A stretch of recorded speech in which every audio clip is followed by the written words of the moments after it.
Homer Seinfeld theme.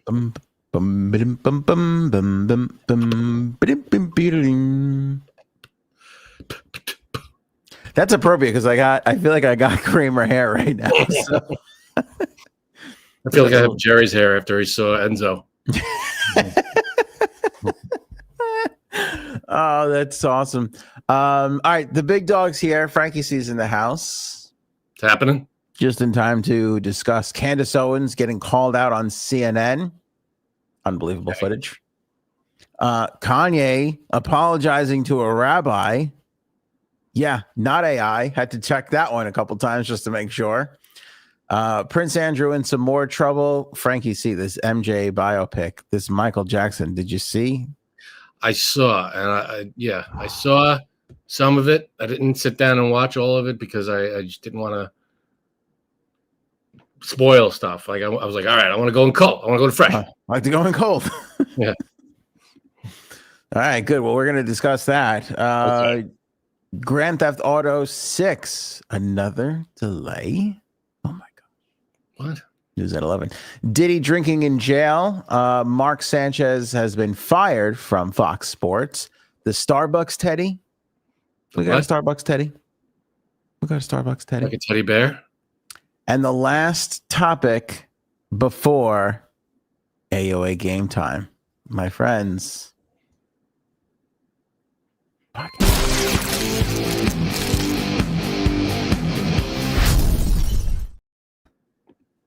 Well, your timing's getting real good. That was real tight. I've been practicing. I sit here by the computer and I just no.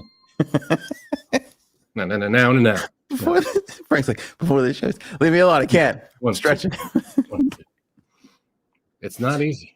I know it's not. It's really not. Frankie C, Candace Owens, the beloved Candace Owens, got called out so bad on CNN. Okay. I was stunned that she even took the interview. And I don't even know what's going on here at CNN. I mean, CNN used to be like Jake Tapper and all these like responsible people, journalists and all that jazz. What is it now? Okay, now here, take a look. Look at this girl in a jacket, a jean jacket with sunglasses, minimal. Those seem like regular glasses. But she's not dressed like a news anchor dresses. Keeping it cash. And you got to hear her talk. She's like, okay, so let me ask you. I'm like, what are they?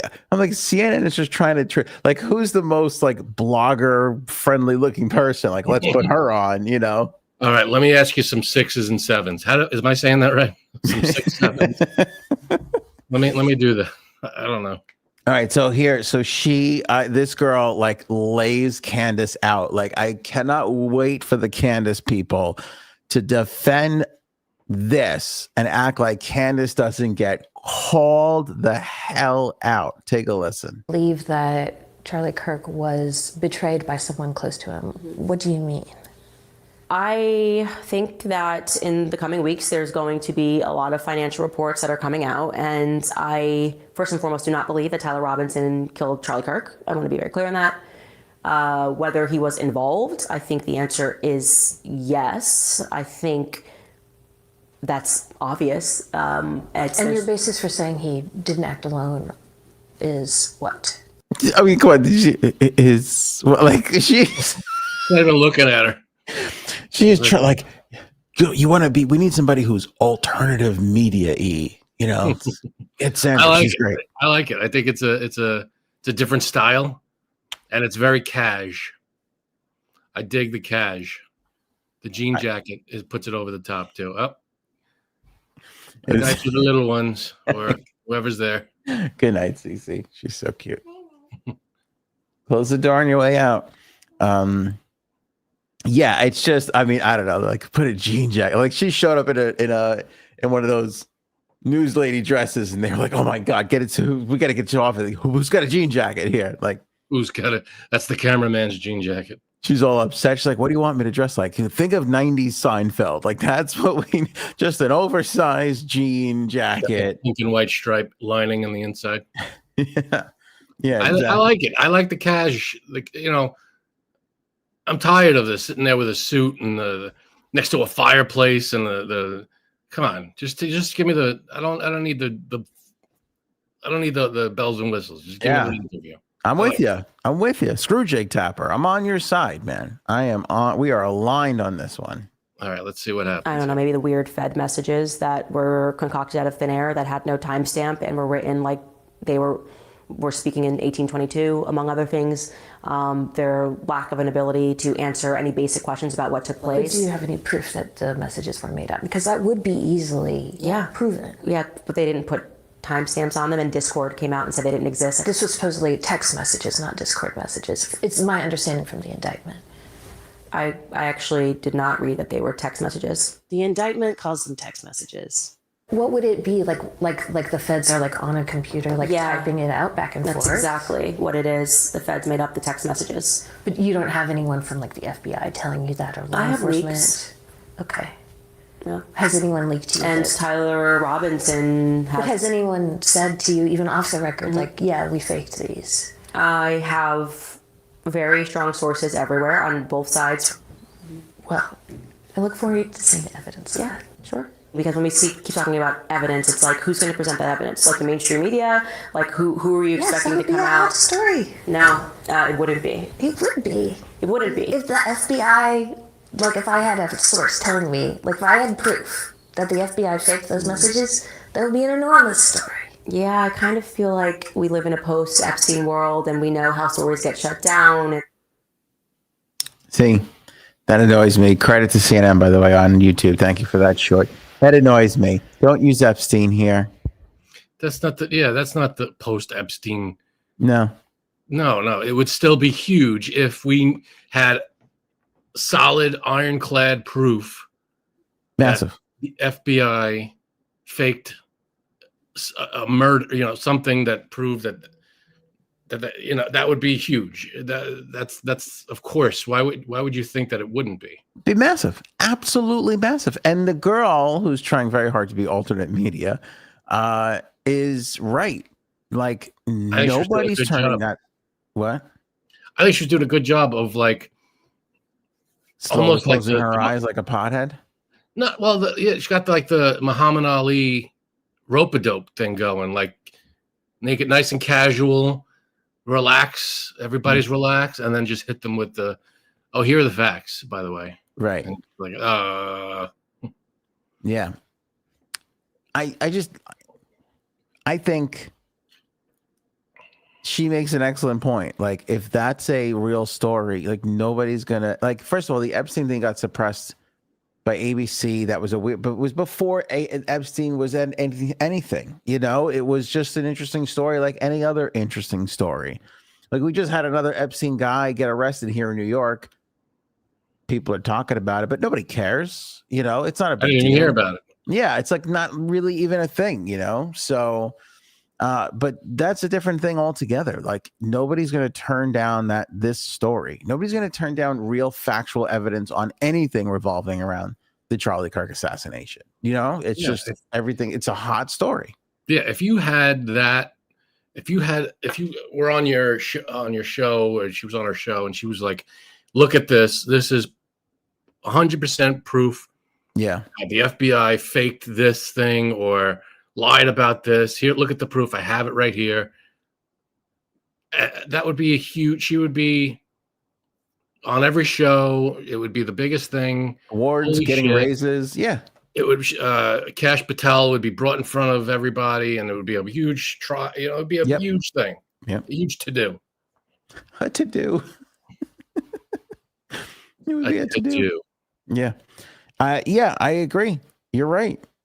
So you're right. It was really, really well said. And I love the proof. Give the evidence. Give the proof. I love that in the beginning. She's like, I'd love to see your like I can't wait to see this. Show me what you got. And just every way she answered it, like you have like somebody leaked that to you, and she's like, I have leaks on both sides. Like you're not really kind of answering that. The only thing I will say is there was a little, and I don't think it's misleading, but some people may interpret it as misleading. There's a little cut in there where you can tell where they zoom in on the text. Yeah. when she says they said it was in the text messages in the thing in the indictment. She did say that the CNN person explained that was an add-in, that she wasn't saying that to Candace in the room. You could tell because the quality of the mic was different. But some people might be like, "Oh, that was misleadingly, edited." I don't think it was. It was added to show that here's in real time for you. Right. Here's the viewer. Yes, what we're referring to.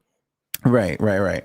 But yeah, and but Candace looks stupid. Like, how do you didn't read the indictment? Like, why wouldn't you? Because you just don't believe anything. Like, exactly. It says text message in the indictment. You don't. But she threw that who was Discord? Discord said, and then what was it's text message, not Discord. Like, she threw it out there so confidently and didn't even know that there was another side to it with all of her investigating. Right. So I think that's. I mean, this is the kind of stuff that's needed more in on a higher levels when we're talking about interviews with any kind of official or government person. The facts need to be readily available and need to be like the person doing the interview needs to have maybe someone in their ear looking stuff up, fact checking what the person they're interviewing says, so that they could come out and go, no, well, actually, that's a lie, or actually, no, this is what it says, so that everybody, because then something like an interview with a government official can go on, and then it'll be fact checked the next day or 2 days later, and then by then nobody gives a shit, and so it needs to be people need to be fact checked in real time, and that's. I mean, keep it on the level. Be like, hey, I'm talking to you. I'm the interviewer, but I have my producers in my ear. They're going to be, every now and then they're going to be talking to me, helping me out if I need it. And I think that should be the way interviews go. Like, it's not just me interviewing you. It's me and my team interviewing and fact checking you and we need honest answers. And if you're not going to give me honest answers, I'm going to call you out on it. Right. That's what needs to happen. It doesn't happen as often as it should. But especially people like Candace Owens, they exist in this planet where they never feel obligated to actually present any of the evidence. They just have to have sources. Once they say it, that's the thing. Once you say something, it's out there, and the bell can't be unrung. It's like, oh, well, I think the whole Charlie Kirk thing was a setup. Whatever the theory is, that this guy didn't do it. Once you say that, then the conspiracy wheels start spinning out there, and everybody's like, "Well, what are you talking about? It didn't happen," and then it's just an avalanche or a snowball effect where everybody's just jumping on the bandwagon, and that's all you need to generate whatever clicks, views, whatever. Well, another thing Candace Owens was famous for was saying how Kanye was right. Remember when we talked about that? We had actually quite a bit of people say not so nice things to us on social media, over discussing that when she was like, Kanye was right, and I was like, what? I don't remember. He wasn't right about anything. All the Nazi stuff and the Jewish stuff and all the anti-Semitic stuff. And when you're anti-Semitic, you're not right. I'm sorry. That's nothing about that is right. But they're all going, he found out he was free thinking, and that's why he speaks his mind and all this crazy stuff. These people who support these two nut jobs. And now here we are, fast forward. Where's the Candace fans now? Because Kanye West goes over to a rabbi and apologizes for the whole thing. Was it like a big... There you go. Okay. Yeah, I got some video for you. It's a little long. There's some, translations and everything in here, but here, take a listen. Today and just take accountability. I was dealing with some various issues, and dealing with bipolar also. So it would take the ideas I had and have me take them to an extreme where I would forget about the protection of the people around me and myself. So I wanted to come and take accountability. Sometimes people aren't that knowledgeable about the bipolar and the cause or what causes it. and the way you act when you have this disease. So there you go. Essentially, he's saying, we don't have to listen to the whole thing, but essentially he's saying, I was bipolar and I said the craziest, stupidest stuff. And, he's apologizing to the rabbi. He's asking the rabbi for forgiveness. How did it end? I mean, was it like a big, oh, you're forgiven and it's okay? And I mean, basically it's a lot of, he says, you could fix it. It's a lot of that. It's not that interesting. It's not. And hugging everybody. It's not that interesting. But in essence, he forgives him, and it's a good positive conversation. But I don't even think the forgiveness doesn't even matter to me. It's the fact that Kanye is apologizing. Kanye is admitting how it's his mental illness and all this stuff. And all these people, all these Candace Owens fans are supporting her for supporting him. And now he's out there going, that was stupid. I was wrong. Like, what's your answer now? What's her excuse? Yeah, exactly. Yeah. So I like that he's taking accountability and he's saying it was wrong. Everything was wrong. It was stupid. I mean, everything he was saying, that was batshit stuff, and it was awful.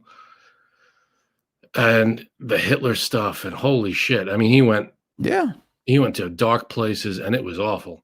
And all the Candace Owens and Tucker Carlsons were like, well, he could say what he wants to say, and And that kind of talk is dangerous and awful, and never a good idea. Never anything that anybody would want to repeat and be all on board with. Mm-hmm. And I'm glad he's apologized. I'm glad he's taking responsibility. I like the fact that he's doing the, I don't know what else he's doing. If he's something like that, is there like okay, you're forgiven, but now you have to just because this guy did doesn't mean everybody has to. Yeah, I don't know. I don't know. I get that it's like it's a process. I feel like if you're going to be truly, you got to talk the talk too, Kanye. If he's truly sorry, get out there and be like, hey, I was, to everybody, not just, whenever someone sticks a microphone or a camera in your face, yeah, I fucked up. And that's how and asked you about it. And people ask you about it. Yeah.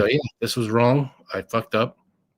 And that's what it was. And I'm sorry. And I'll, no, and just totally, hey, don't listen to that old Kanye. This was not the way it should have been. I don't know what that was. It was awful. This is what I'm saying now. Everybody's great. And I love the positive stuff, spread the positive stuff. It seems like he's doing a apology tour. I guess that's what's needed. I mean, yeah, I guess so. If I was the rabbi, I would be like, how do I know this isn't the messed up Kanye? How do I know? What if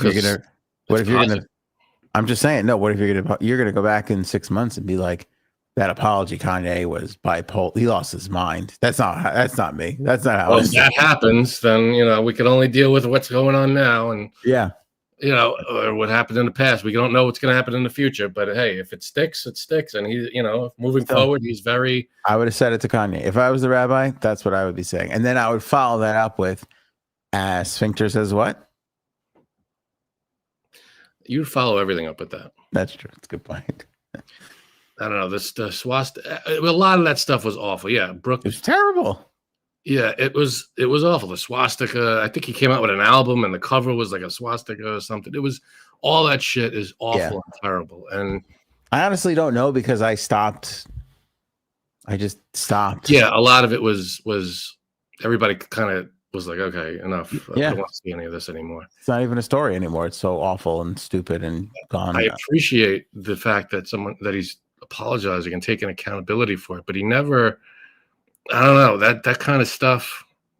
He's also passing the buck. Oh, it was my bipolar. It was okay, all right, but I don't know. That seems. I don't want to say he's making excuses because I don't know how bipolar works, but again, that stuff was terrible. It was awful. It was so hate fueled and filled, and it was very, very bad. I just don't. I don't know. I want to believe everybody can change and everybody's going on the. You don't think he can? I don't know. No. I hope he can. I don't know. I hope this is a new Kanye. A new Ye. A new Ye. That would be nice. Yeah. I don't know. I think Paul says it's all about money. He lost a lot of money, and now he's that he did. Maybe I don't know what the motivation is. Hopefully, it's. I like to. I'm the benefit of the doubt guy. If it's pure and he just wants to be forgiven and he's truly sorry, I don't know. I can. The question is, can all the awful shit he said and did, can all that be just forgiven like Forgotten? That? I don't know. I don't think it can be forgotten. I feel like everybody's gonna have it in their head, remember that period of time in his life. Yeah. That was a dark mark on his career. That was not a good thing. But I don't know. Can you come back from that? That's the question. Is that, can you just go, oh, I was bipolar and we'll see. He's trying. Yeah, he's trying. Right. We'll see. I don't know. We'll see what happens with it. We'll see where we land. There was a lot of awful shit. And that, what's terrible is it's not just, the impact that you have. It's not just you saying something or you showing a swastika. It's people that, start to, accept it and like if he could say it, Yeah. And emulate it. Yeah. No, that shit spreads and it's awful. Why can't we just get him back in the studio making fun music? How do we get 2003 and beyond and earlier Kanye West music back? Because that was the best. Yeah, that's the saddest part about all of this. Like, yes, all the things you said, and then we also lost like an amazing artist, like a thing got taken away from us. Yeah. He was the best. I hope. I mean, I feel like there's going to be more of this kind of thing before he's truly. Yeah. I don't know what it's also like he's bipolar. He's got mental illness. Like it's a big part of it. Who knows what you're going to get next? Right. I mean, hopefully he's getting the help he needs, and because not for nothing, but he's a huge, I'm sure, a huge influence on a lot of people. Everybody's, honestly though, I don't know if he is anymore. Is he anymore? Maybe not anymore. I don't know, but at the time when he was, right before and leading up to, yeah, people were huge fans, and it's like, oh, all of a sudden, this guy comes out with all this crazy shit. I don't know. That's if you have hardcore fans and you start saying shit like that, I'm sure a small percentage is going to be like, if Kanye says it. There's enough dumb people out there. Yeah. There's enough stupid people to be like, it's stupid, but it's sad and it's terrible. But there are people that'll go along with it just because of, their hero or whoever says it. So sad. It is so sad, but it's right. Speaking of sad, Frankie, we got a new Prince Andrew back in the day, Jeffrey Epstein and Ghislaine Maxwell story, and a new development in the takedown, if you will, of Prince Andrew. Is he further out of the family? Keep moving. Keep going. This has to do with the United States government and Prince Andrew, which is a pretty interesting little wrinkle. Credit Paul for being the first one to spread that story. But first, what is being reported by the Daily Mail in the UK. There's Andrew Lowney, we've been talking about, wrote a book, and we've been getting little excerpts from that. The Daily Mail got this one, that Prince Andrew allegedly threw a party for Jeffrey Epstein and Ghislaine Maxwell. It was for her birthday specifically, and they say he had let me see here, eye-watering self-indulgence. The hell does that mean? And an alleged eagerness to please his pal. In 2000, Andrew hosted a party at Sandringham for the late financier and convicted sex offender Jeffrey Epstein and his girlfriend Ghislaine Maxwell, apparently for her 39th birthday. I feel like financier, you could have left that out. Not you, the person writing the article. Thank you. According to a palace source, staff was astonished to discover the bathrooms were stocked with not only toiletries, but lubricant, shout out Diddy, lubricant, condoms, and poppers, which are drugs intended to enhance sexual experiences. I've heard the term poppers before. I didn't know that was that. Poppers. I thought it was like those part when you pull the string, yeah, and like confetti pops out. Yeah. That's what I thought poppers were. That would be great if that was in the bathroom. I'd just be like, right? Sure, this is fun. Yeah. After you're done, you wash your hands and you go. Let's celebrate me. I Had a successful PM. Yeah, little celebration. Fun. Yeah, I want to clean that up, but sure. So that was what a palace source told this Gross. biographer. Very. It's weird to have that in the That's bathroom. disgusting. So this was a party that he threw, and Mhm. it sounds like an awful party. And so this is, what does this have to do with the United States government? That's a separate story. The second part. You ready for it? Ready. The House Oversight Committee, the Democrats in the House Oversight Committee, are calling on Andrew Mountbatten Windsor, formerly known as Prince Andrew, to sit for an interview as part of their probe into Jeffrey Epstein.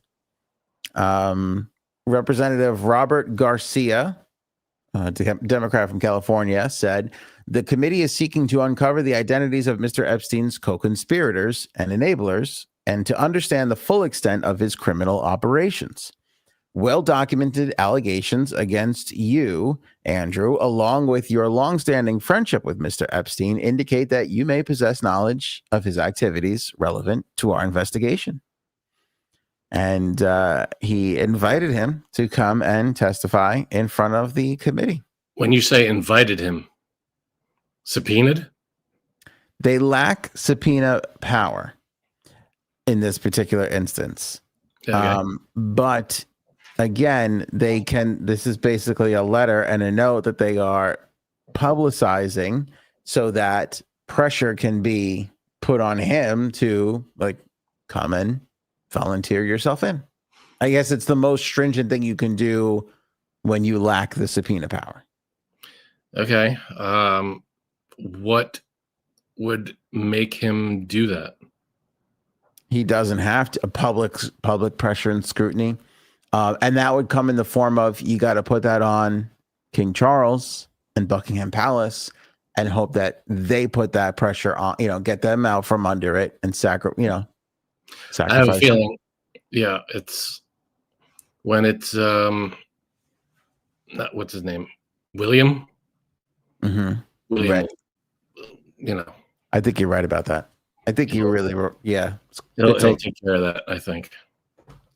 Good take. It's a good call. I think you're right about that. It's a generational thing, but the thing that's worth mentioning is King Charles has cancer. We do hear stuff from time to time. It's not looking good. So Andrew, just be warned that time may come sooner than you'd want, And a side note, Mike Johnson, Speaker of the House, not swearing in someone just to hide it's blatant and obvious at this point. The whole thing, right? Yeah. Yeah. Well, you want to know what's interesting? To add a little bit to this story, Candace Owens is doing the circuit. She's doing the publicity tour. That's why she was on CNN. And it was the British guy. What's his name? He was a judge on one of the American Idol shows here for a little bit, and then he was the guy after Larry King on CNN. What was it? What's his name? British Tucker Carlson, kind of. Oh yeah, what the hell is his name? You're right. Piers Morgan. Piers Morgan. Wow. She was on with Piers Morgan, and Piers Morgan was saying like, "Hey, when did you lose your love for Trump? Like what happened there? You're not supporting him anymore. Like what?" And she was like, and she said, she's like, "I'm still happy for my vote." She's like, "It was better to do Trump than Kamala, and definitely better to do Trump than Biden, is what she said. She's like, but the moment he flipped on the Epstein files thing is when we knew. She's like, when I knew we lost him. This was a regret. Like, this was not, he didn't deliver on what he said. He went back to the establishment side and defending these people. And she's like, that's what, she said not only her, but that's when Trump lost MAGA. She is of the belief that Trump has lost his base. Like, even though they're not going to publicly rage against him, they're done with him. They don't want to admit. They're done with him. Yeah, they're ready for the next thing. They want something new. I think MAGA is like, I don't want to admit that we fucked up, but I'm not going to, if there was another election and Trump was on the ticket, I don't think you'd see the numbers you saw. Well, they're definitely scared because Steve Bannon said at a conservative conference, something or whatever, he basically said, hey, if this continues, meaning the whooping the Republicans just took in the election, he said, if this continues in the midterms and we continue to get out, like, then Trump or Trump's pick is definitely not winning. And he said, me and a lot of other people in this room are going to go to prison because the Democrats won't stop. I think he's right about that. I don't think he's wrong about that. No, inappropriately. Like, they shouldn't just be putting their political opponents in prison, which you could accuse them of doing. But let's stay on focus here. And the point. No, you should be putting criminals in prison. That's who we're focusing on. And Democrat or Republican, whoever's in that file and whoever is responsible, whoever did anything wrong, I don't care, Democrat or Republican, that's who should be focused on and put in jail. Yeah. But what I'm saying is focus on, he is terrified that is what's happening. And so much so that he's now going to scare people with saying, me and you all are going to prison, to kind of try and reverse where he clearly sees the future going, which is not good for the Republicans. It's inevitable. I feel like if there was nothing there, they would have released the files. If there was no, wrongdoing by anybody in power, they would have just said, yep, here you go, here's everything. But they're not. And there's no other reason. Why wouldn't you? That's the question. Like, I don't know if I was, it's hard to say, I'm not in that position, but if I was a reporter and every day should be the question, why haven't you released them? Why haven't you released them? Why aren't you released? And the answer, what's the answer? Because we're releasing everything that we can. Are you? Redact victim names and information. I get that. I understand victims, they shouldn't be exposed like that. I get it. But everything else, what's the problem? What are you worried about? You're worried about higher, powerful people getting taken down? Good. Take them all down. If that's who's in the files, take them all down. Well, they should be saying the same thing to Prince Andrew. Go. What are you worried about? You didn't do anything wrong. Go ahead. Yeah, if you're innocent, go over there. Say, hey, I didn't see anything. I don't know anything. I had a party. That was it. Blah blah blah. And that I wish I could tell you more, but that's all I know. Yeah. If that's the case, but I don't care who's in the file. Release it all. Hell yeah, baby. Hell yeah. The Democrats in the House Oversight Committee have asked Andrew Mountbatten Windsor to respond by November 20th. So we have a response date on the calendar, Frankie C, so we can track this thing and see how we're doing. Yeah. Maybe we'll check in next Friday, halfway. Should we have like a ticking clock going? Yes. I promise as soon as we can get one of those interns to figure that out, we're going to put it up there. Love it. Going to be in the corner. Okay, so the MJ biopic. Now, the only part I saw a small part of it, and to me, the dancing, it looks really good. The person playing, do we know who the person playing? Yes. Like, who is this? Is this someone we know, or is this like a new star? I think it's a new star with a very, very interesting tidbit. Tidbit? Yes. What? The person playing Michael Jackson is Jafar Jackson. You ever heard of him? No. Neither did I. He's Michael Jackson's nephew. Wow. Uh-huh. That's something. I'm watching this and I'm like, who is this kid?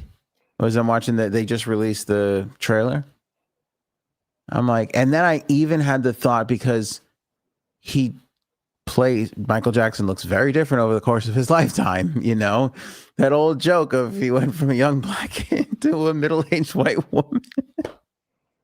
He had a lot of looks. He had a lot of different looks, a lot of different things. What's funny, even when he changed the bleached skin and all that stuff, from the start of that to the end of his life, that look changed, even though, but yeah, I'm like, are they using like CGI? Is it like what they used in The Irishman, where they put the dots on your face and it changes you or whatever? No, it's just this kid and some makeup and prosthetics, Cool. It's unbelievable. He looks amazing. By the way, it's Antoine Fuqua. I think that's who's directing it. Wow. Miles Teller is in it. We learned that. I think it's Antoine Fuqua. I'm pretty sure. I hope I didn't get that wrong, Frank. But it looks amazing. When does it come out?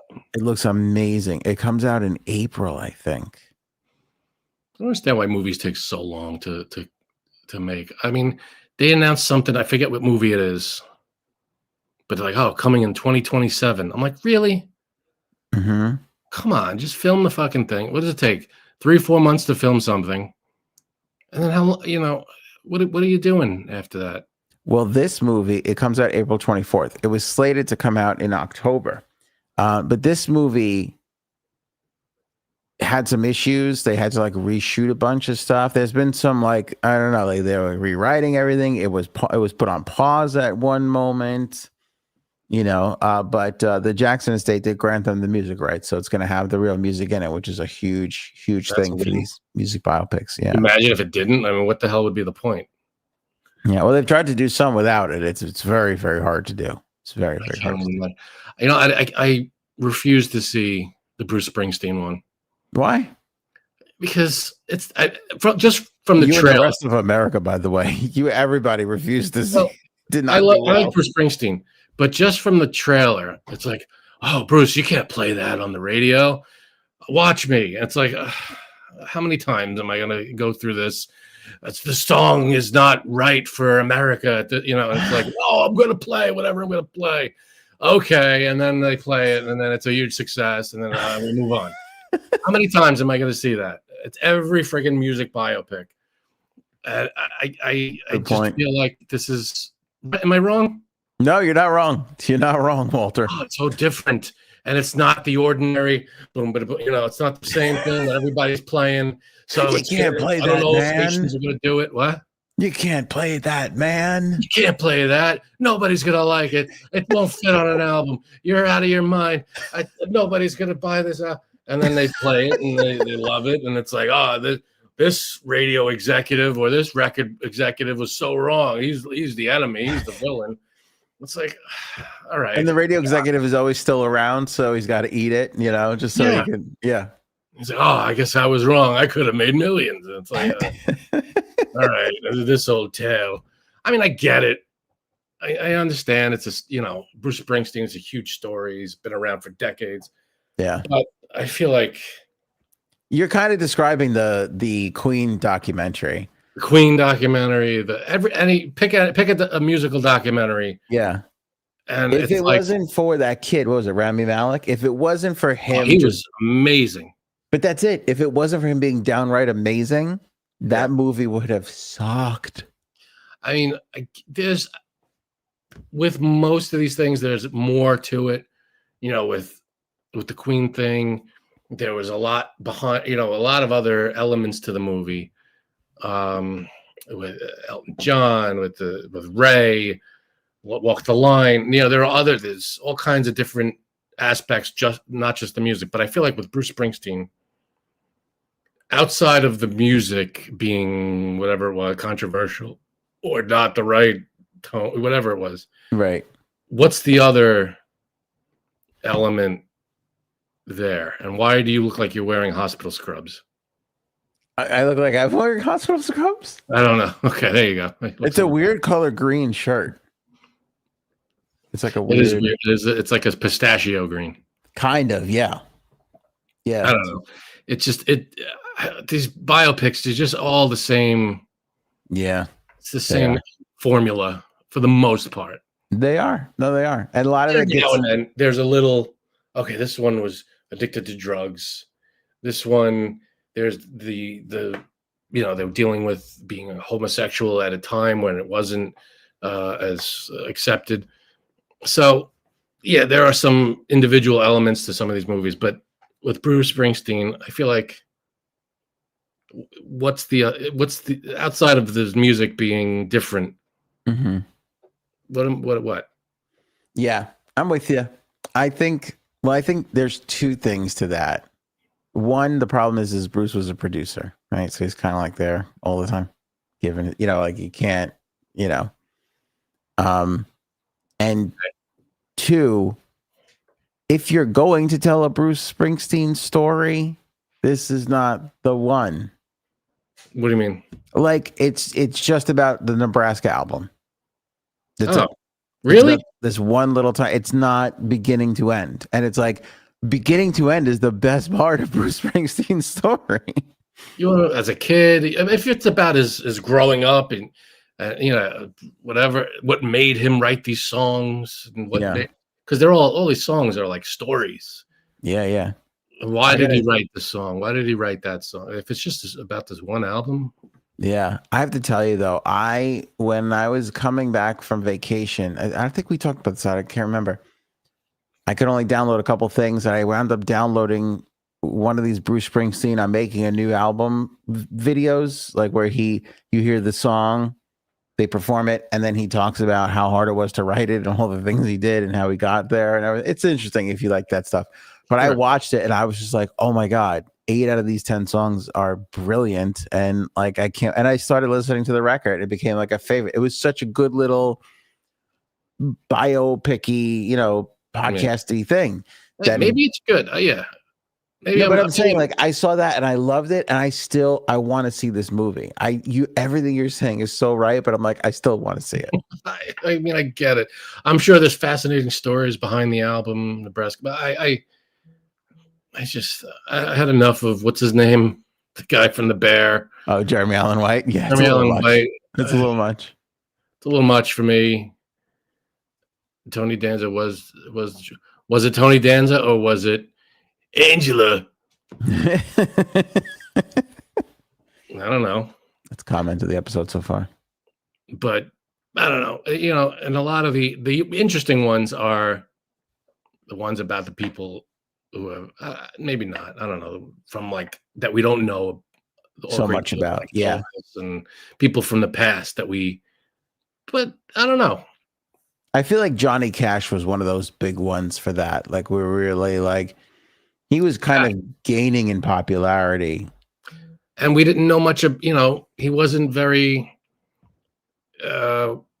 his story wasn't well known, I don't think, among the masses. No, it really wasn't. He was big in country and all that stuff, and definitely had his following, and obviously deserves his legendary status now, but it grew. Yeah, Ray Charles, we learned a lot about. That was a big one. That was huge. You know, and that's a great story. You know, his story from when he was a kid to everything he went through, racism and everything. That's how, you know, And I don't mind, you want to have a movie about an album, but is it a biopic? If La it's just Bamba. about like a period, that's all it is. It's like a couple of years in his life. Yeah, it doesn't have to be start to finish. Yeah, and It's a biopic. Yeah, it could be very. That's what I was saying. When a movie doesn't get the rights to the music, there was an Andre 3000 playing Jimi Hendrix biopic that didn't have the rights, so all the stuff was like before or after a song was played, or he was right, before all these controlled thing and whatever. You come off stage, you go, "Hey, did you hear me play all along the?" That was so good, right? Yeah, yeah, exactly. So they do try to do it. Yes, La Bamba. That's another good one. The end of La Bamba is so sad when the guy's just like, Reggie! Yeah. Oh my God. That's like brutal. That's an Oscar. He didn't win an Oscar for that. That's a fucking highway robbery. I know. That is a great story about the guy's life. And, we didn't know much about him and Richie Val. Yeah. It's, that stuff like that. Okay. But I feel like, can you call it a biopic? It should be about his life. No, the whole life. You're saying it's got to be a whole life to be a biopic. That's not how it's defined. Yeah. The bio is biography, right? Yeah. But it's still biographical. It's just a small chunk of it. Yes. Like the Michael Jackson one looks like it's start to finish. It's Young Jackson 5 all the way to the end. So no matter how long of a period of a snapshot of life we get, it's a biopic. If it's directly about one subject matter, one person, yes. So one day in this person's life. Yeah. Oh yeah. That's a biopic. And in fact, one of the Apple founder, what's his name? Steve Jobs. One of the Steve Jobs movies is exactly that. Okay. It's a conversation before he goes on stage for a presentation. Okay. Yeah. So. All right. I was unclear on the rules of a biopic. I thought it had to be about the person's life story. Mm-hmm. Paul's on the board, nominated for comment of the episode. Well done. That's a good one, Paul. Didn't say it, so people who are listening only will have to go watch the video. Gotta watch to see what Paul said. Yep, that's a good one. Nominated. Or stick around to the end when we announce the winner and it possibly wins. Right. Frankie C. Nobody's winning with Grand Theft Auto 6, which just announced yet another delay in their release date. They've tacked on a few more months after we've waited 27 years.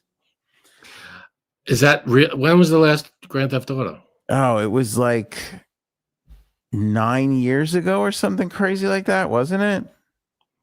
I don't know. I haven't played Grand Theft Auto in such a long. I don't know which number. I feel like the first one is the last one I played. Yeah. Oh, I can't remember. I think I was like 3 or 4 or something. 13 years after GTA 6 is set to release now, 13 years after Grand Theft Auto 5. So when is that? Next year. Yeah. All right. It was supposed to come out this year and then it got delayed and then it got delayed again. So now it's next year. I wonder what the holdup, like why it's delayed, Me too. What they run into, what problems. Because if it's like, remember the movie Grandma's Boy? Yes. It's about, the guy living with his grandmother, whatever, but he works at a video game. Oh, right. Yes. Company. And, there's all these, I guess, not technical issues, but they have to test the game. They have to do the graphics, all this stuff. I wonder what the issue is, because I know there's a lot of music in these games too. Maybe it's a rights thing. They have to.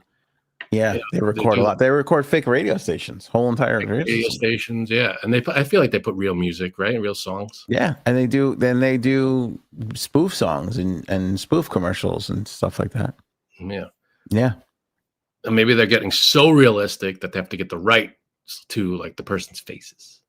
It may be. I don't know, but that's what they were basically saying. Like, hey, we want to make it perfect for you. We know you're waiting. It's got to be great. It's like, yes, it's taking so long. What's your all-time favorite video game? What's mine? All time. All right. Or do you consider Tetris a video game? Yeah, It hasn't risen above video games. it's a video game. Okay. I No, do it's play okay. Tetris all the time. Although, Tetris works. you know what really brings me a lot of joy? Because it's on my kids' Nintendo Switch subscription. You get all the old Super Nintendo games. Mario 3 with Yoshi.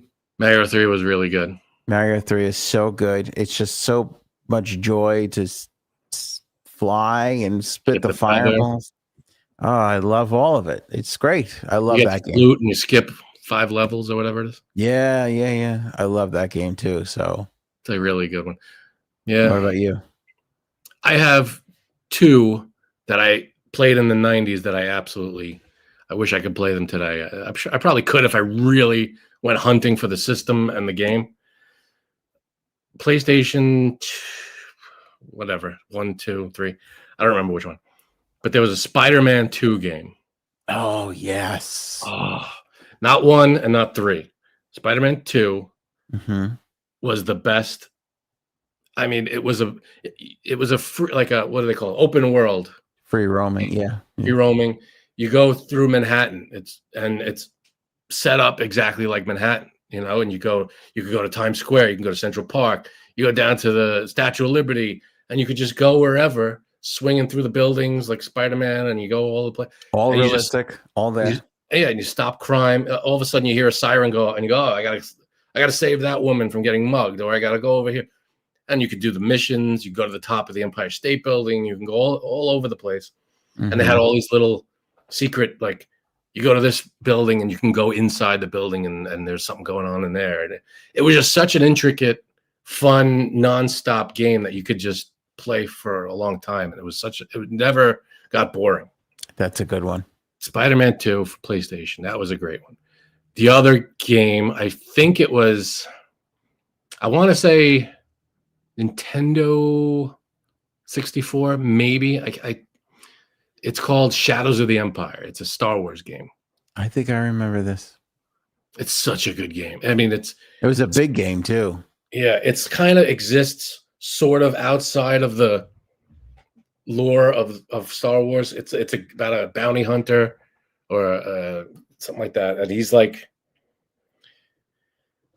it orbits the Star Wars universe, but you get to like battle Boba Fett, and you get to go to all the locations, but it's another one of these, not open world for the most part, but it's, for the time, the way it was made, it was so cool. You get to Had fight a lot of choices.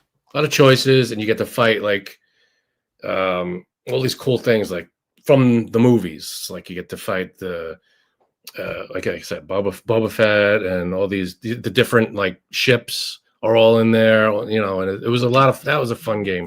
So those 2 games are like my all-time favorites. Those are 2 good ones. I'm not familiar with the Shadow one, the Star Wars one, but I do remember it like it being big, like big. Yeah, that was a big graphic one. And yeah, the Spider-Man one, to your point, we had never seen that before. We'd never seen that much correct detail everywhere on our city. So cool. It was really like cool.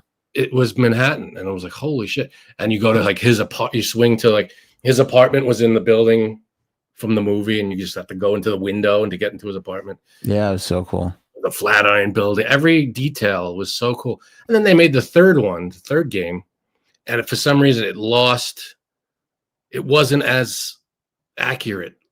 It was weird. Like it lost some stuff. You know what happened in the third game? By that time in the Spider-Man story, Zoran Mamdani's mayor.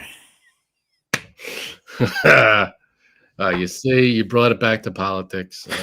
No, I didn't mean to.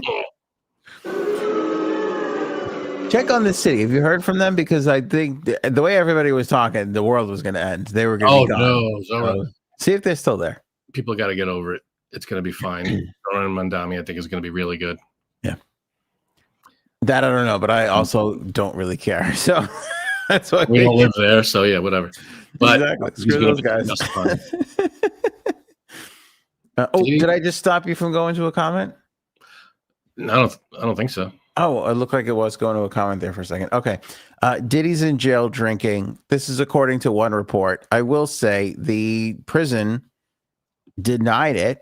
obviously everybody called to follow up on the story. The prison is denying that he was moved or busted for drinking in prison. But according to this report, he was caught with homemade alcohol. Toilet wine. Yeah, that's a real thing. I'm going based off of movies. People make, or what's that? Orange is the New Black, that kind of thing. They make alcohol and it just, I don't know how, but they ferment whatever the hell, and there's alcohol in the. They can make whatever. I don't know with what or how. Did you fire a sound effect?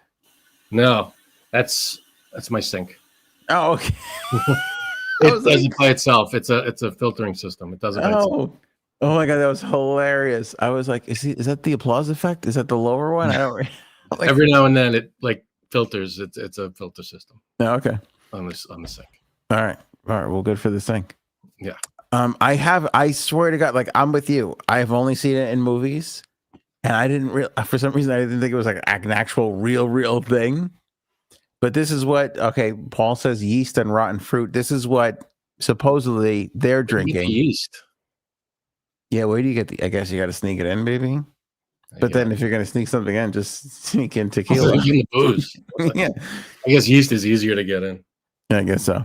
But the report said that the homemade alcohol was made by fermenting sugar, Fanta soda, and apples. Mixed all together and fermented for 2 weeks makes an alcoholic beverage. Like 2 weeks of those. I mean, it's overly. Fanta, sugar, and apples. It's like sugar, and sugar. Which, yeah, I'm good with that. But I guess the apples or something in the apples makes it sugar. From it seems like a weird thing that could get you drunk. But I'm also not at all surprised that Diddy is like trying to get drunk in prison. So they denied it. The person said the prison denied moving him because of this. That was what they denied. Okay, but they didn't deny that he was drinking. They didn't deny he was drinking. They said we did not move him as a result of anything. He's still where he was. That's what they said. Anyway. So, but I could totally see him just being. I mean, look, think of all the things he was doing. With just the pictures alone that we saw of all the things he could be doing. Like, I don't know. I don't know how you could just stop so cold turkey and be like, okay, now I'm just gonna be in jail. Like you're gonna try and ferment apples and Fanta soda. Probably, yeah. I'm sure I don't know how common it is, but I'm sure it's a thing. Diddy juice is what I'm calling it. That sounds gross. Yeah, it does. Really, really does. Yeah, he's got to change that name on the way. Didn't he name himself Love at one point? Like, let's try the Love thing again or something. I can't keep track. Just Diddy is not. We need a rebrand here. We're gonna need a rebrand top to bottom. Yeah, post Diddy name that. Yeah.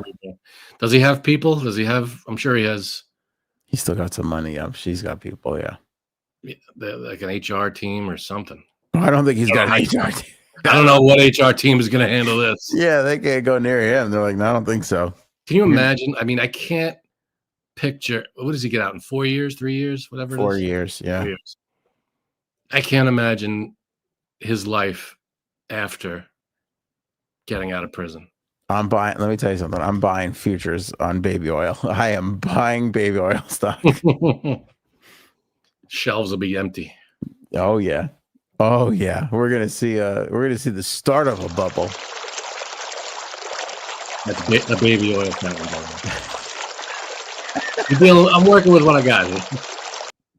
Not bad. It was good. It was pretty good.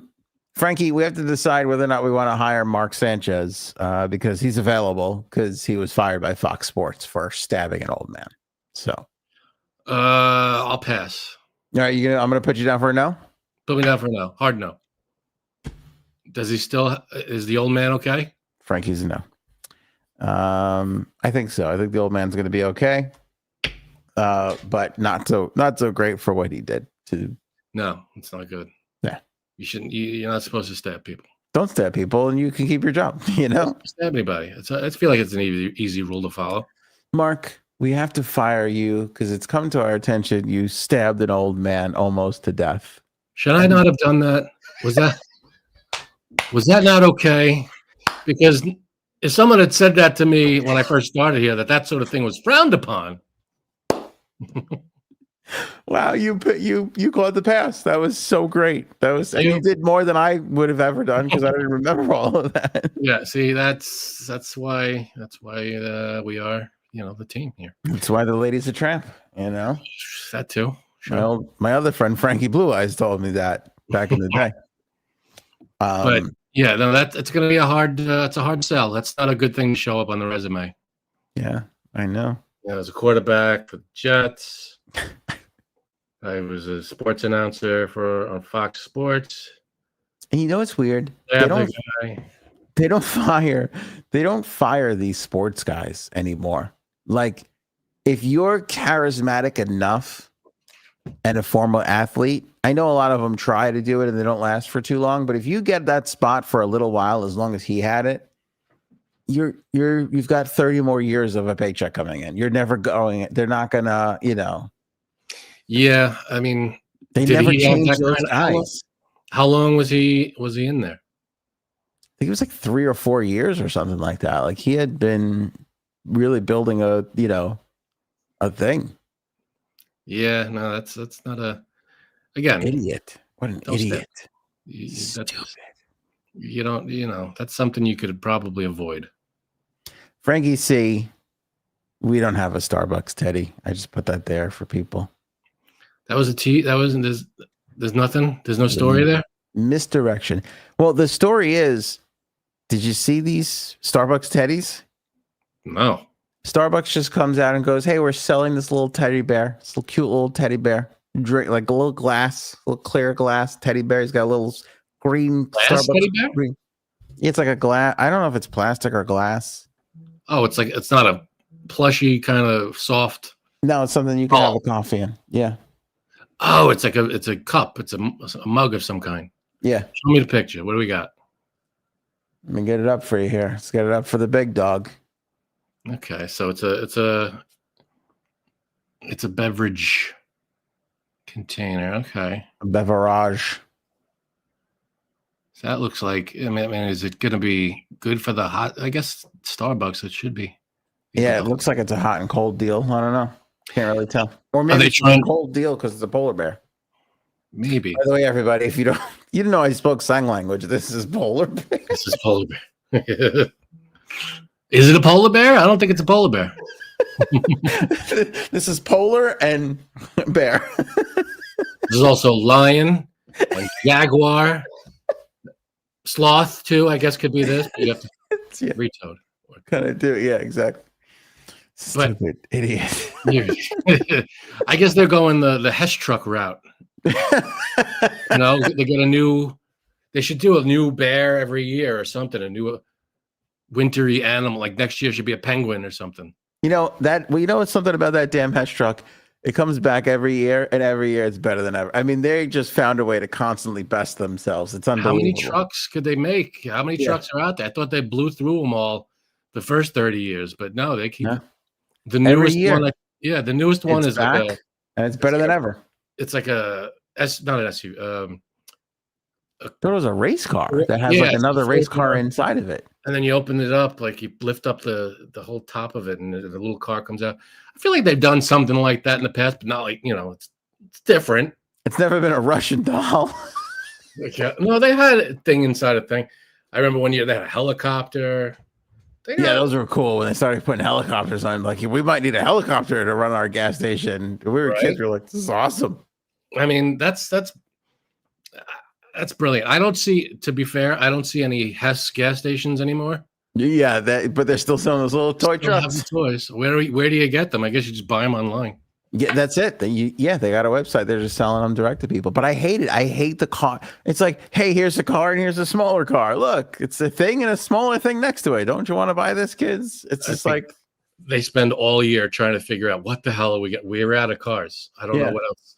what other car to make here. I just feel like somebody found out about it, rushed into the room and went, a car inside another car. What is wrong with you? The person just turned around and was like, I can't fucking take this anymore. 35 years of coming up with a new gas truck. You leave me alone. Someone else knocks on the door.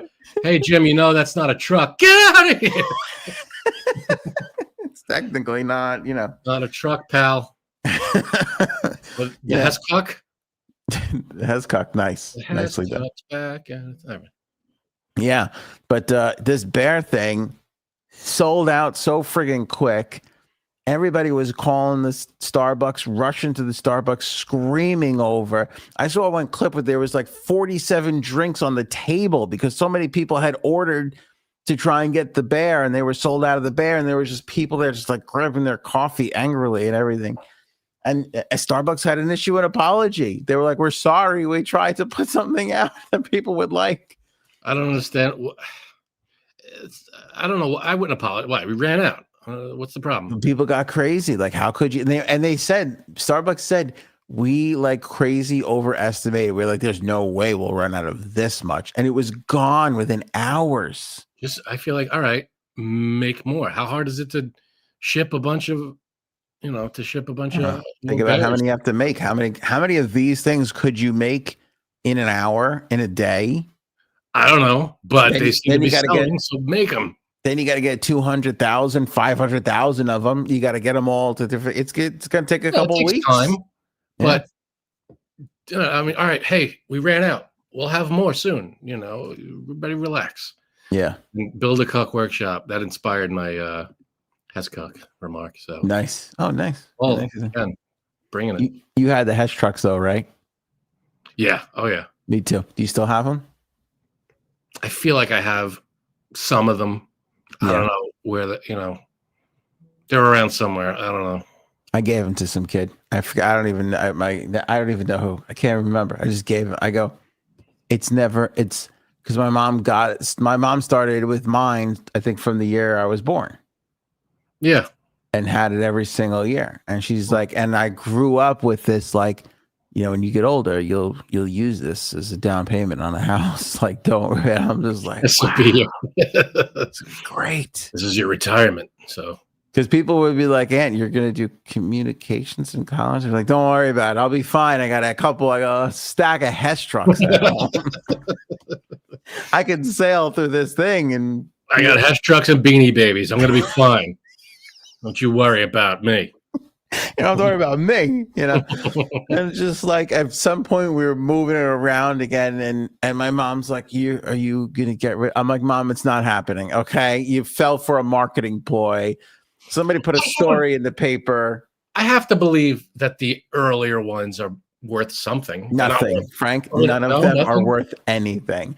Like, even like the first few of them, because it was all based on a story that the first one, which I think actually might have been our 1982. I think it might have been that one, or maybe before. The first one had sold in an auction somewhere for $30,000, and if you bought it for $299 in 1982, and it's 1997 now, and it's worth $30,000. Like, imagine what it's gonna be, And it was just one, and who knows if it was ever really real? I don't think it was real. And it just, that lore just grew. Like, hold on did you hear that story? Hold on to that. It was a viral prank before we had viral pranks. All right, so Hesh trucks. Yeah, I feel there's someone's out there. What's it called? eBay. I'm sure it'll happen now. Look here, look at what you're about to say. This eBay, $1,500 on eBay right now. I don't know if that'll sell, but that's what people are going to say. That's going to be the story. You see, they're selling those things for $1,500. You imagine what it's going to be worth 20 years from now? It's a plastic bear. Yeah, people went crazy for it. And it's see-through. I feel like I could, if I tried hard enough, I could mold a cup I have into a plastic bear like that. Yeah, I got to be honest with you. It is adorable. I don't know what it is about that little guy, but I'd be like, it is nice. I like the face on it. It had the little eyes. Face. It's kind eyes. Yeah, it is cute. But I mean, how much is it normally? $20? No, I think it came like a drink. Yeah, I don't know what the upsell was for the cup, but yeah, you get a drink in it. They serve the drink in it and shit. Never. It's probably smaller than like a regular cup too. Like you don't get as much drink. Yeah, probably. But it's adorable. I'd go get it if I found out mine had one, and it was like becoming a thing. I'd go get one. Would you get it because it's a viral thing, or would you get it because it's cute and you like it? Both. I would try and buy 3 or 4 if I could. One I would use as a bit on here. That would be the bit on here.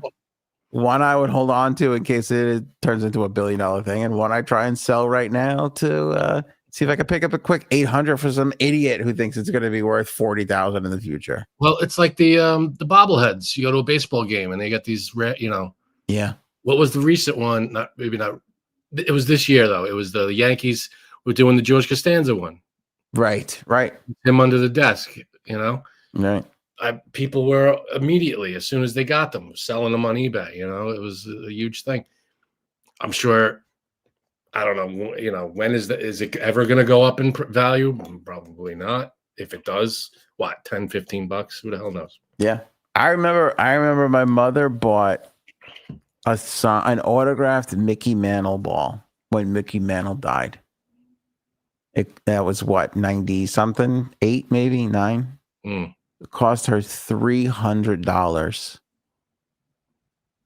I looked not that long ago, and it was like maybe around. They're selling them for like $350. Like $375. Autographed Mickey Mantle ball, like certified.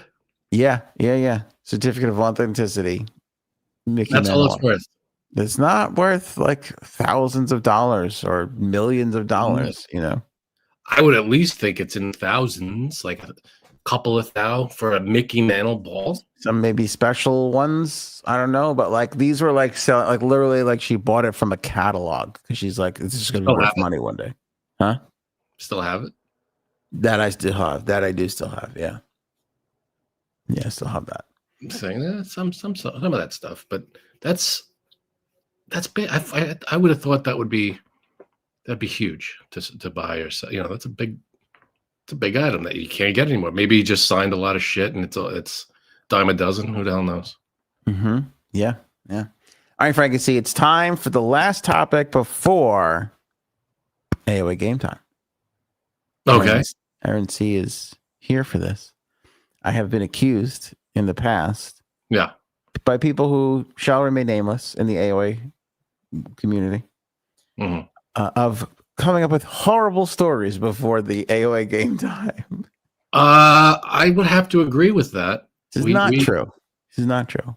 And I'm going to prove that. I'm going to prove that to you right now because Frankie C, the last topic before AOA game time is a headlines only choice. This is where I give you 3 choices by reading the headline only, and you get to choose which story you want to hear.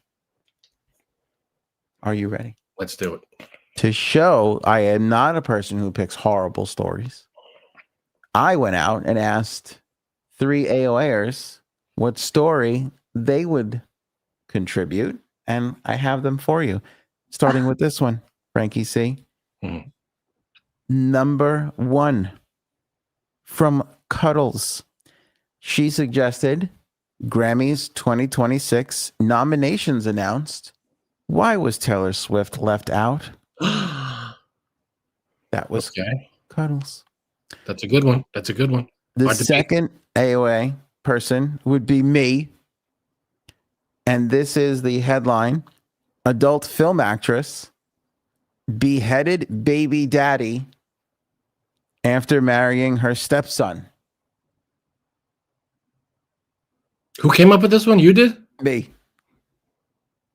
And no, you don't bring you don't bring terrible stories up right before the game. Well, that's a brutal one. Okay. And the last story was contributed by Aaron C. with the title. Why wasn't I asked to contribute a story?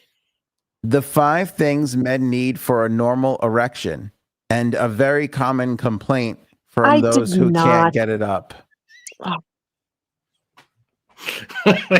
Oh, I wasn't supposed to say she submitted that. I think she didn't want to make you feel bad or something. That's a nice try. That's a good one. It's a good one. I came up with all 3.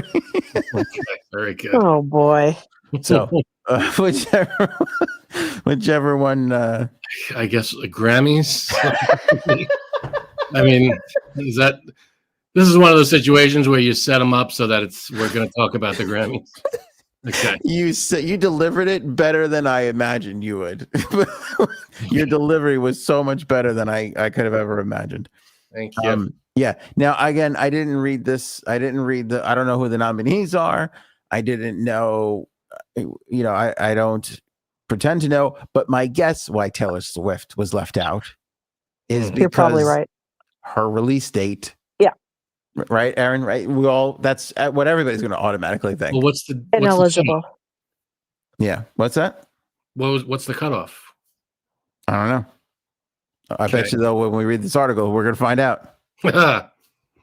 Official nominations, 68th Annual Grammys, airing February 1st, 2026, were announced this morning. Kendrick Lamar leads the nominees with 9 nods. He's followed by Lady Gaga with 7, topping her previous record of 6 nominations back in 2010. Lamar was recognized for his latest album, GNX, which dropped last November. Gaga, meanwhile, impressed Grammy voters with her album Mayhem, which came out in March.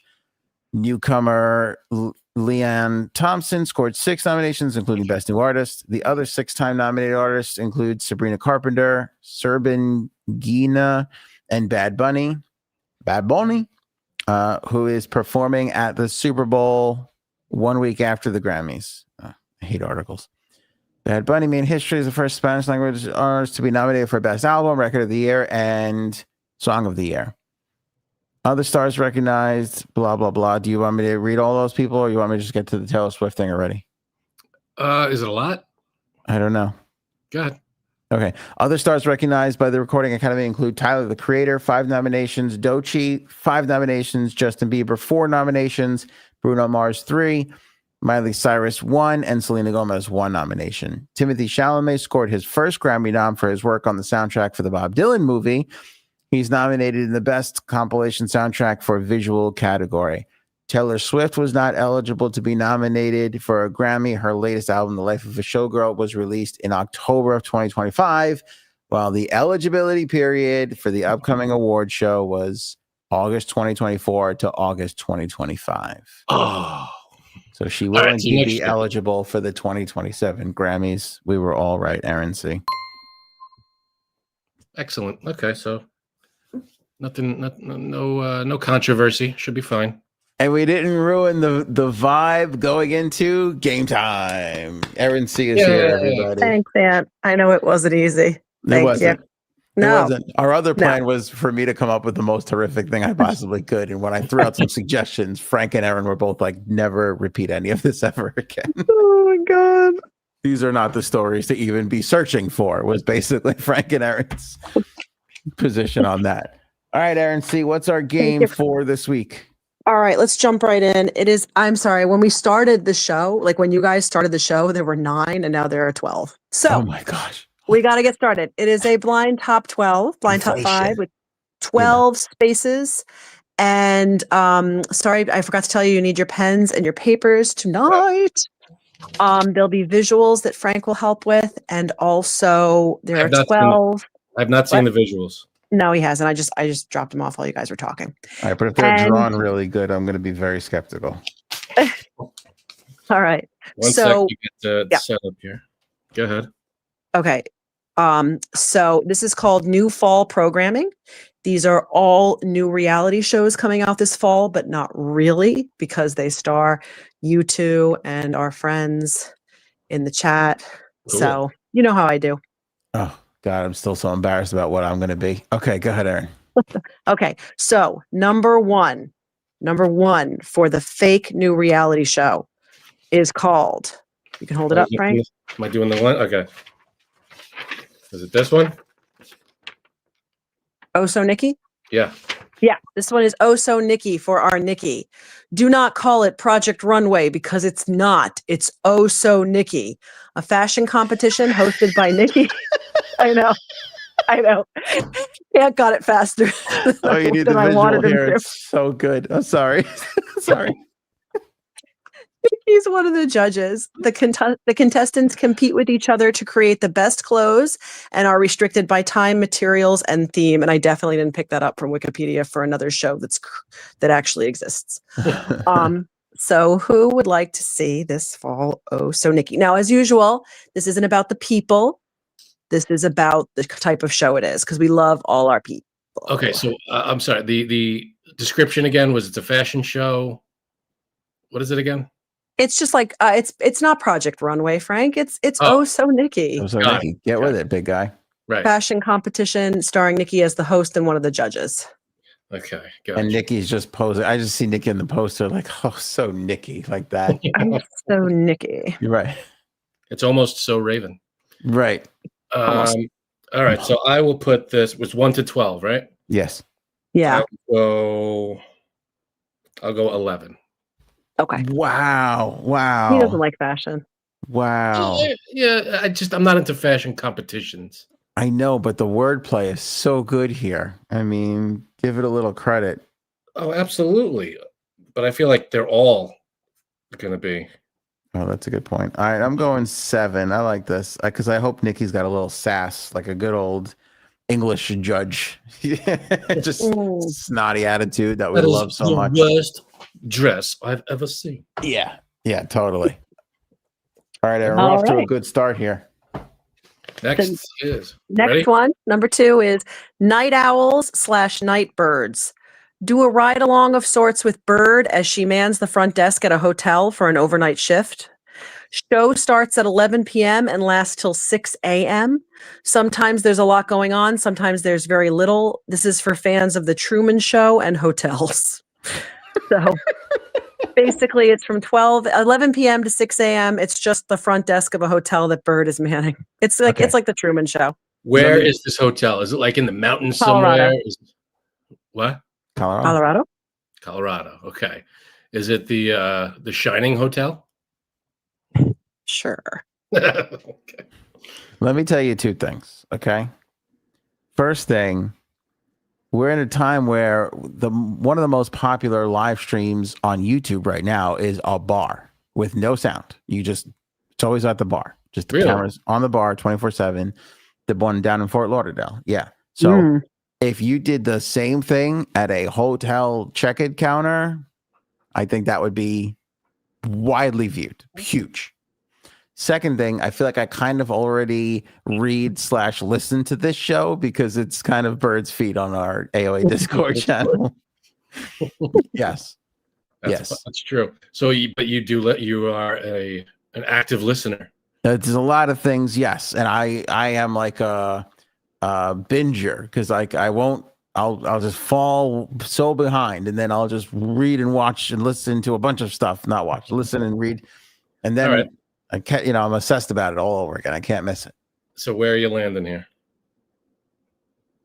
I got to tell you, I don't know about the title, but I love the premise, and obviously Bird as well. What would you call it? I don't know. Night owls, night birds. What would I call it? I don't know. I think there's something with night bird there. I did that. Yeah, that's the I don't know. thing. We need the night owls. I get it. I get the owly part. Oh boy. What's your problem? I don't know. All right. I don't know. Bird herself put it at 6. Everyone's a critic. It's a pass for me. You're an ass. Wait, Bird put it at a 6? That seems low for your own show. I think the hallmark. You should be putting your show number 1. All right, I'll put it at 7. Okay. Bird, what is it? Night bird. Okay. I gotta say, night owls, night birds is growing on me now because it sounds like something else. Knight Rider. Oh, I love fucking Knight Rider. There's a talking car at the front desk now. We've done some rewrites. And you have any vacancies? Yes, we do, Michael. Everyone's Michael, by the way. All the guests. It was the worst sounds on that show. The whoosh whoosh back and forth, the rocket. Yeah. That sound department were just high assholes. Does the mini bar cost money? Yes, it does, Michael. Oh boy. We all dreamed about that, Carla, didn't we? Like, don't you just want to be able to just scan shit? Say, scan for explosives. You know, let's scan it for explosives. It does it. It's I just want amazing. to talk to my car and it respond to me. I know. Take me to the shopping. I don't know, supermarket. By the way, sorry, but Tesla unveiled like their robot called Optimus. It's like the third robot in 3 weeks. I mean, it's insane now. There's just going to be. It's happening quicker than we all think. We're off to the robot races. It's forget it. Already too late.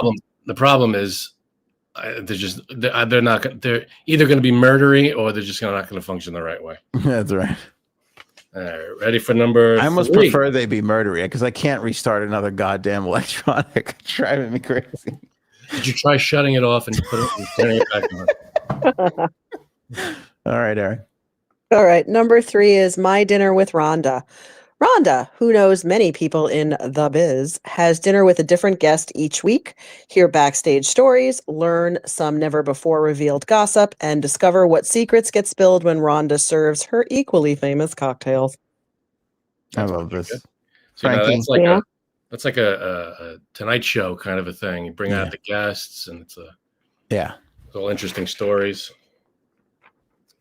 And that was hard because when it started, I was like, no, she should be a nurse, and this show should be called Help Me, Rhonda. You know, that should be you see the thing. But nope, this turned out to be way better than Help Me, Rhonda would ever be.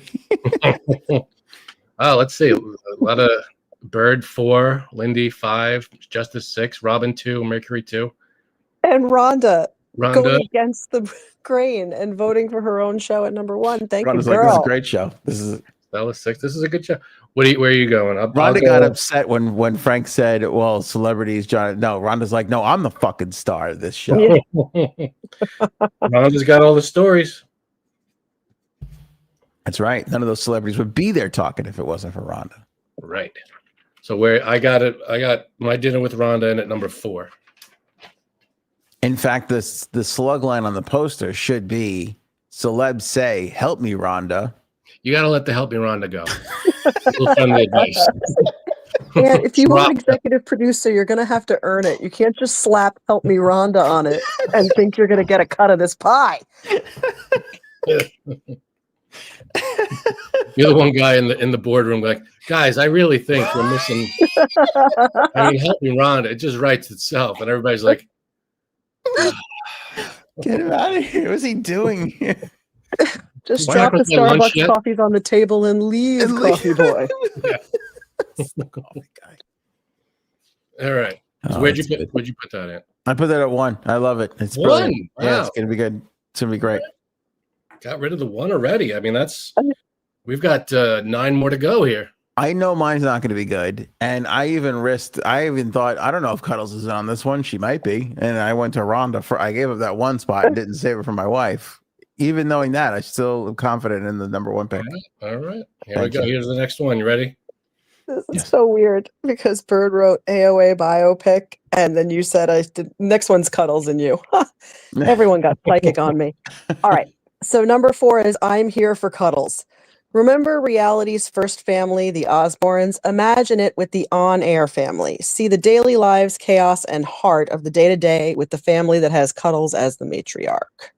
So this is just basically you guys are the Osbournes. So and we get to see your day-to-day. His day-to-day. Yeah.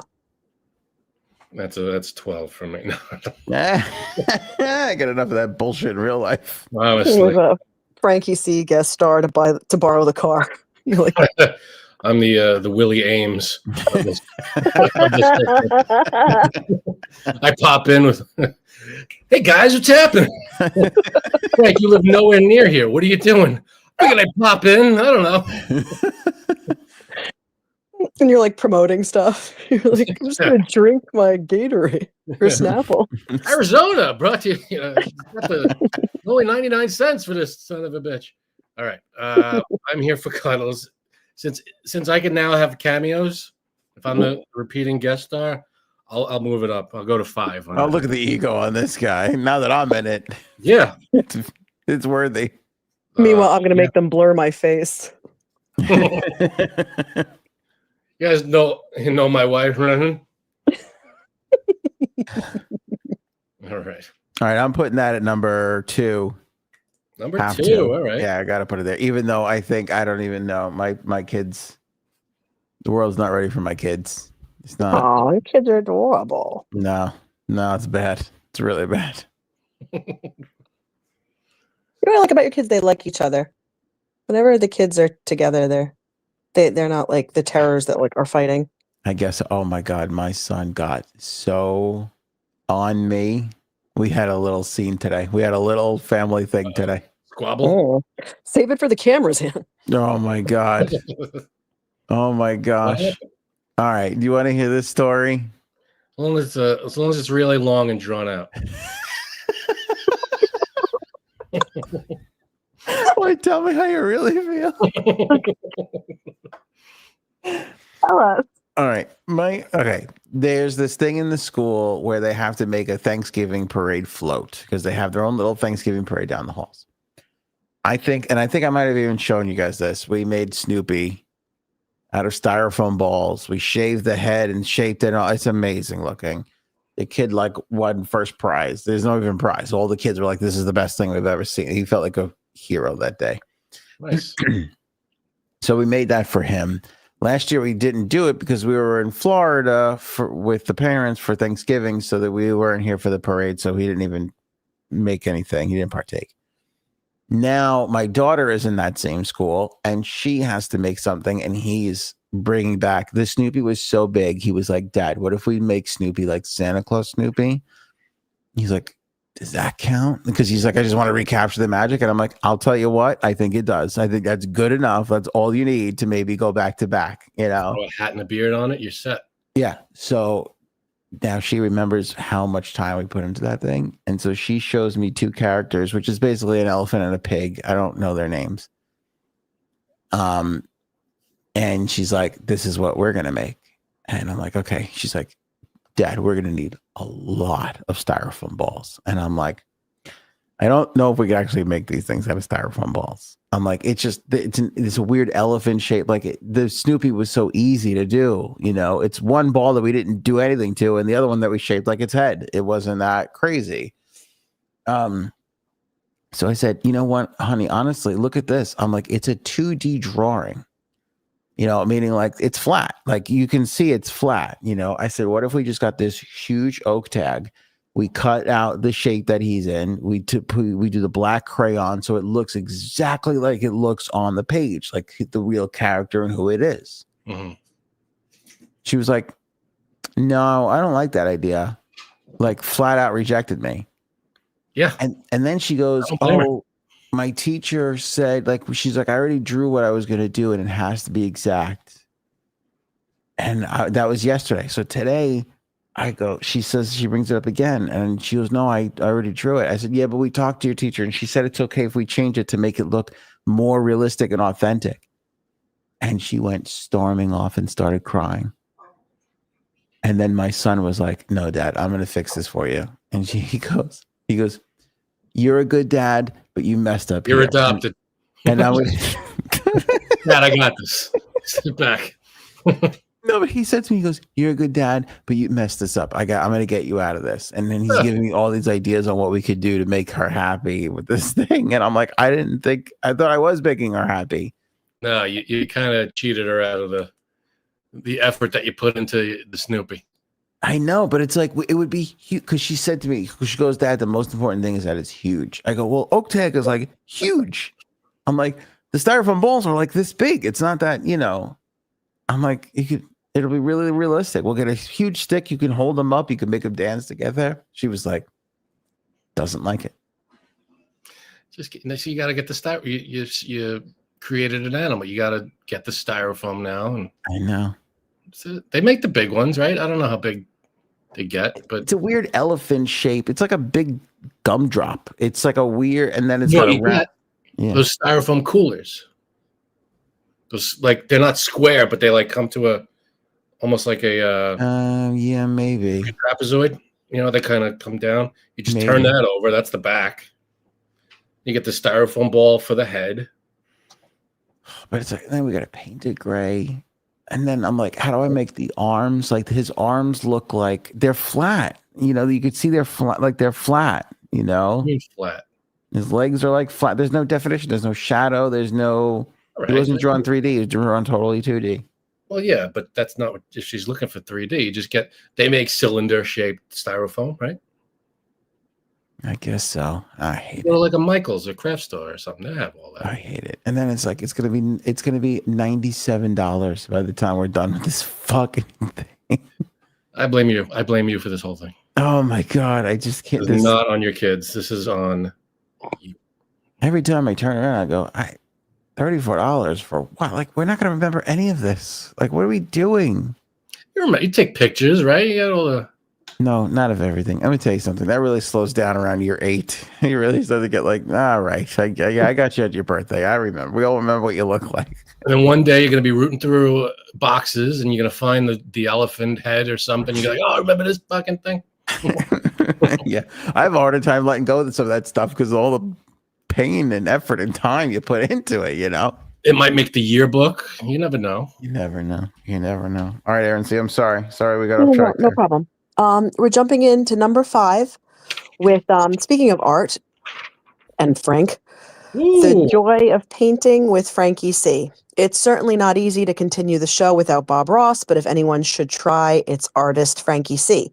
Tune in for a new landscape or seascape every week, and even if you can't paint, you can enjoy the calming sounds of Frankie's instruction or the sight of the perm he got to pay homage to the original.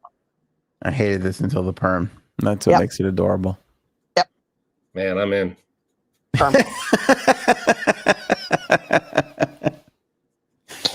This sounds good. Look at this. 2, 3, 1. Whoa. Mercury, Frankie C. Ross.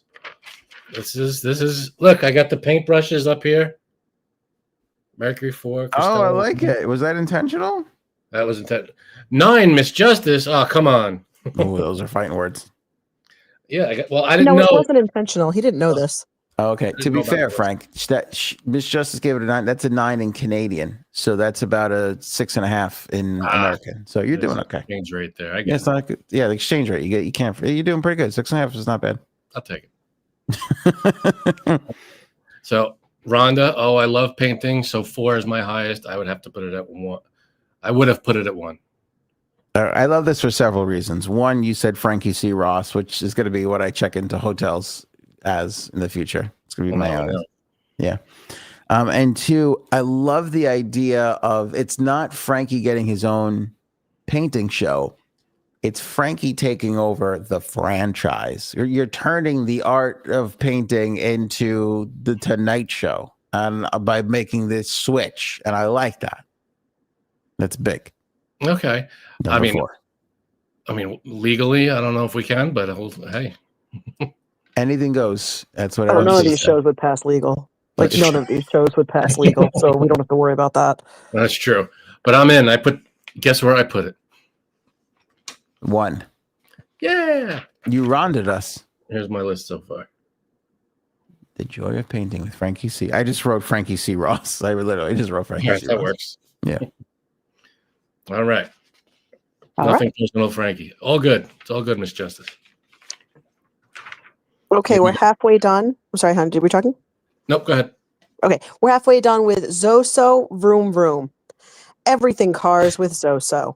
Car shows, repair instruction videos, history lessons, even the occasional road trip. Learn everything from the inside to the outside. Life is a highway. Let's travel it with Zoso. Nice. Great tagline delivery, Aaron C. Great delivery. Not bad. That was great. That was great. Frankie, I'm putting it at number 5. It's the highest I can go. I love this. I love car shows. I love the tagline. Car shows are fascinating to me because that's one of those things like science shows. It's like, I can't do that. I'll never, I can't do it.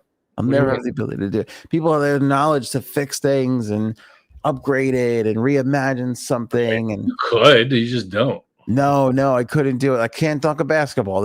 I know my limitations, and those people who have car knowledge, it's a wonderful thing. I'm in envy of those people. All right. So I'm putting it. I'm not a huge car guy. Like I like, I like cars, but I can't. Again, I'm not.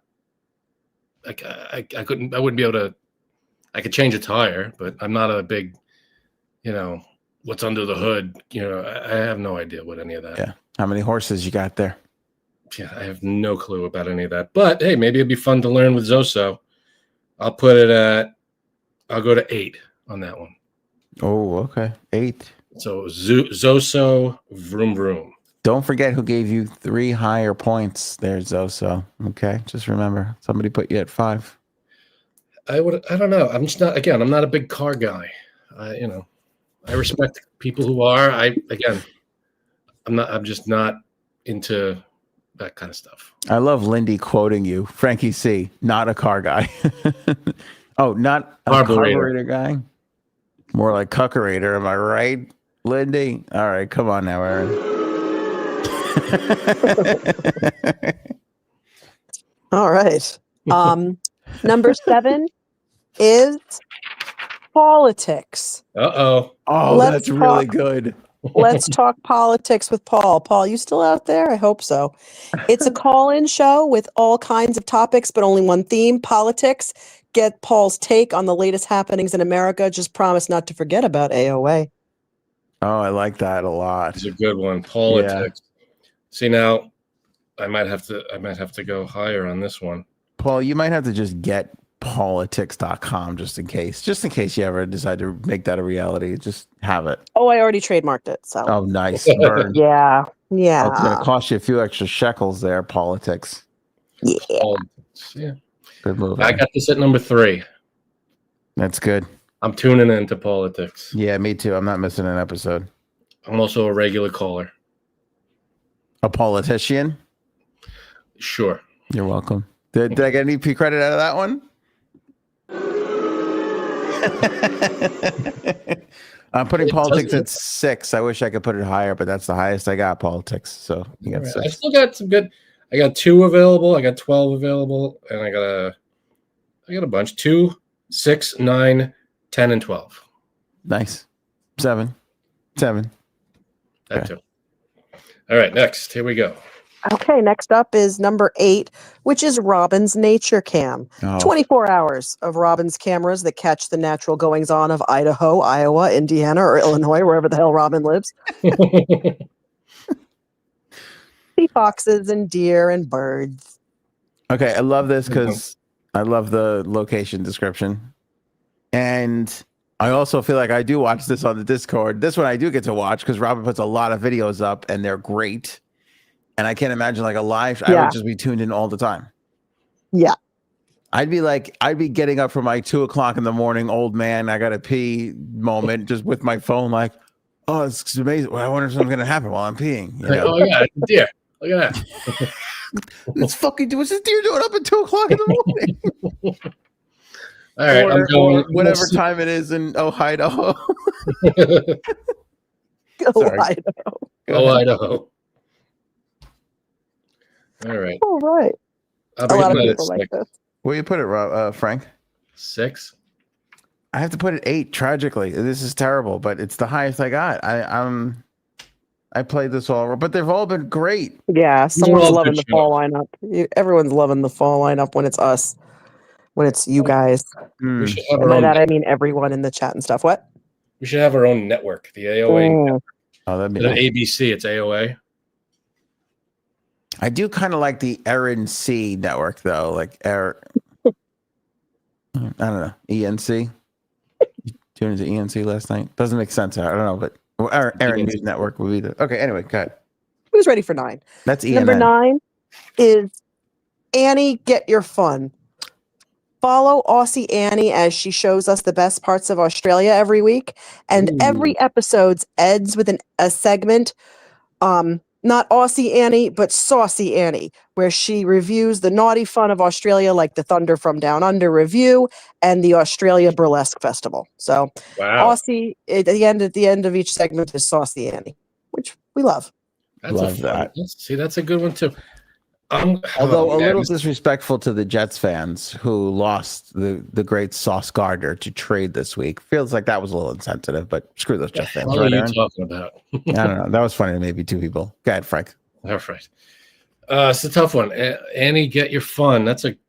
Australia is one of those places that it's mysterious and dangerous and crazy, and there's all kinds of animals down there that are just, Gross. wild and maybe Huge spiders. huge spiders and snakes and lizards and all kinds of crazy shit.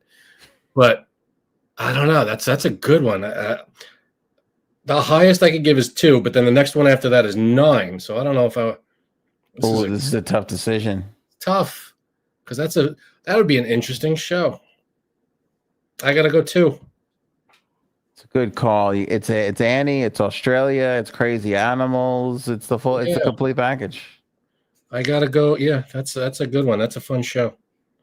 I gotta go 9. It's embarrassing. I have no good. There's all been good stuff. I don't know what to do here. Yeah. See, now I'm gonna run into this problem where I only have low numbers. I have 9, 10, and 12 now. Yeah. This is gonna be rough. All right, 3 to go, Aaron C. What are your numbers left? 10, 11, 12. Yeah. All right. Wow. Yeah. Wow. I know. All right. Well, where are you guys going to put number 10, which is loving a moderator? We all love Miss Justice, but there hasn't been a Mr. Justice in quite a while. Something I learned when the show started. I was like, Miss Justice, I'm going to ask you in front of the whole internet. There, Mr. Justice? So there hasn't been one in a while. Learn to love again as Miss Justice goes on a date a week. And we get to tag along. This show has the added bonus of the American Idol twist of voting on the suitors. Because if you believe in justice, you gotta believe in the process. Oh Nice. my God, this is so great. So it's a reality dating show with Miss Justice, loving a moderator.